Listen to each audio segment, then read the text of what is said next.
you have played any amount of Skyrim in your days, you've probably seen at least one of these 13 standing stones. And just like everything else in Skyrim, some things are great and game breaking, and some things are horrible and downright unuseful. And you've probably even seen a few videos ranking these stones, but I like to think that my list is a little bit different from some other people's. I have a kind of a hot take for number one. I'm just gonna be honest. With that being said though, I am going to try to justify my picks as best as I can, or at the bare minimum, at least explain my thought process behind each and every one of my picks. And for each stone, I'm going to be giving you my opinion and the location for each and every stone. So if you see one that you like, you can go get it as soon as you're done watching the rest of this video. And ladies and gentlemen, it's infamous at this point. You know that I love two things. I love Whiterun and I love polls. You dang right. So I made a poll full of the generally accepted best stones, like the Lover Stone, the Lady Stone, the Steed Stone, the Guardian Stones, etc. And without some comments of random ones throughout, these were the results. Kind of shocking, to be honest. And I wonder if my ranking system lines up with this poll. You'll have to stay tuned to find out. And without further ado, let's get on to the very worst stone in Skyrim. Stone number 13. 13. The Apprentice Stone. I feel like this one's pretty self-explanatory, all things considered. Considering that it gives you 100% magicka regen. Wait a minute. For mage build, that would be pretty solid. So what's the catch? Well, the second effect happens to be 100% magicka weakness added to your character. I don't know who in their right mind would ever take this stone. Pretty much, if the Apprentice Stone is your favorite stone, feel free to unsub.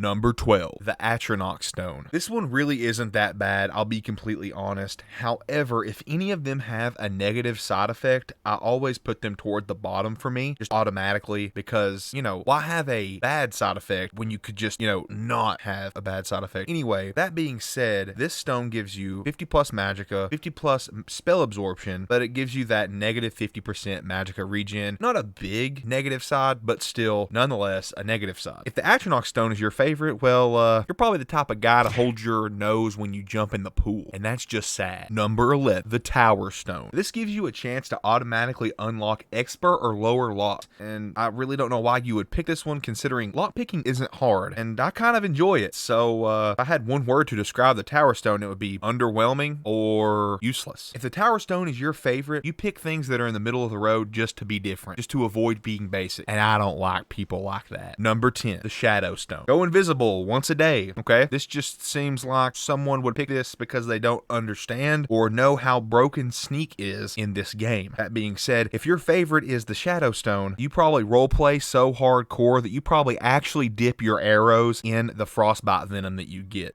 Lame.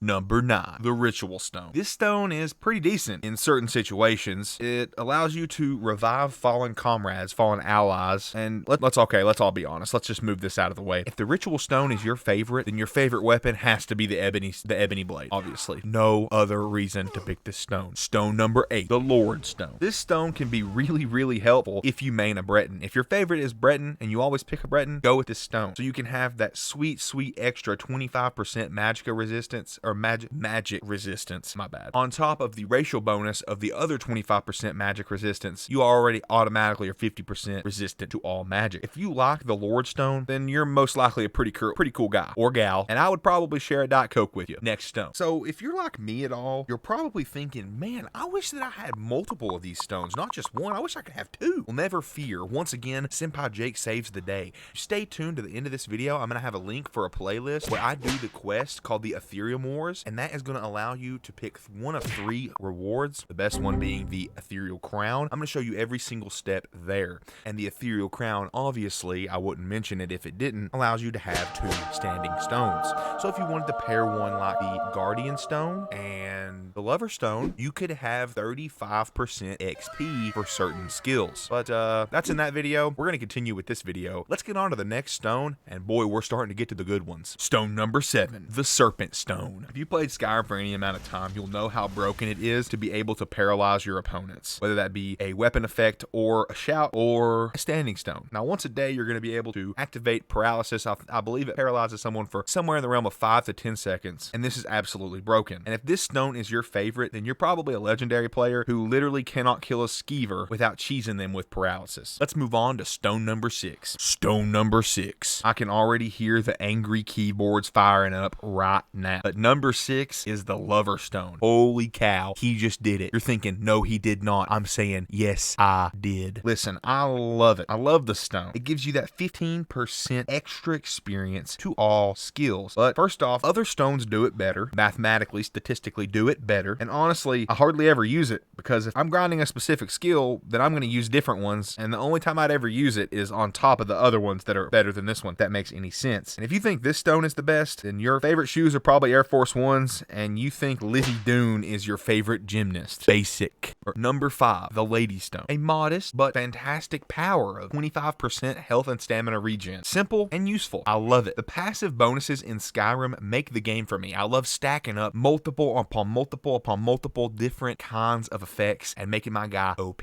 This is a very nice stone. Modest, nice, doesn't break the game, but it's still very, very useful. I know I'm probably in the minority here, but the Lady Stone is goated. And if it's your favorite, then you're a true top G. Stone number 4, 3, and 2. No shocker here, the Guardian Stones. Bruh. Now, there are actually 3 stones, being the Warrior Stone, the Mage Stone, and the Thief Stone, respectively, and each of them give a 20% bonus experience when using the skills that belong to that particular stone. Warrior is going to do stuff like one-handed, two-handed. Thief is going to do sneak and alchemy, things like that. And, you know, the Mage is going to do destruction, conjuration, restoration, any of the blue. Anywho, kind of a boring second pick, but I mean, the stats are there, man. Film don't lie. They beat out the Lover Stone, and that's that. If your favorite is the Guardian Stone, you're probably just a good old boy who enjoys the simple things in life. Stone number 1. If you've used deductive reasoning, process of elimination, or anything of the like, you would know stone number 1 is the Steed Stone. I've always been a collector. In every video game, I love to haul a bunch of crap with me, and I'm also a heavy proponent and a heavy armor enthusiast. So the best stone, naturally, for me, and the most useful for my playstyle is the Steed Stone. It gives you that plus 100% or plus 100 to carry weight. That alone would make it worth its time for me and make it my favorite. However, the other effect removes all of that movement slugginess you get when you wear heavy armor and takes away the weight, so you get that carry weight and everything. It's just the perfect stone for any explorer in Skyrim, bar none. Hands down, the Steed Stone is the best stone in Skyrim. Do not okay, maybe at me. Comment down below if you agree with my list. If you don't agree with my list, comment anyway. Dislikes and likes are always appreciated. If you want to know how to get multiple of these stones that I've talked about in today's video at once, then be sure to click this playlist right here.